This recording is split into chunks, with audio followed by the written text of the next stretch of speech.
Delhi CM Arvind Kejriwal judicial custody కూడా ఇవాళతో ముగియబోతుంది. నేడు వర్చువల్ గా సీఎం కేజ్రీవాల్ ను రౌస్ అవెన్యూ కోర్టులో హాజరుపరచబోతున్నారు ఈడీ అధికారులు. Liquor policy, money laundering case దర్యాప్తును ఈడీ అధికారులు కోర్టుకు వివరించబోతున్నారు.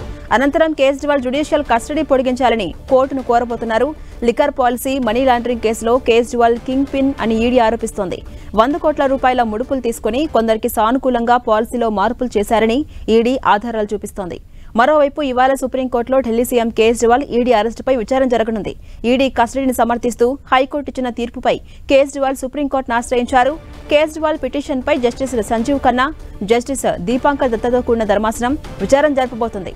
కేజ్రీవాల్ అరెస్టు సక్రమమంటూ ఏప్రిల్ 9న ఢిల్లీ హైకోర్టు తీర్పిచ్చింది. ఈడీ అరెస్ట్, కస్టడీకి ఇవ్వడాన్ని సవాల్ చేస్తూ కేజ్రీవాల్ వేసిన పిటిషన్ను హైకోర్టు కొట్టేసింది. దీంతో ఆయన సుప్రీంకోర్టులో పిటిషన్ దాఖలు చేశారు. ఆ పిటిషన్ కూడా ఇవాళే విచారణకు రానుంది.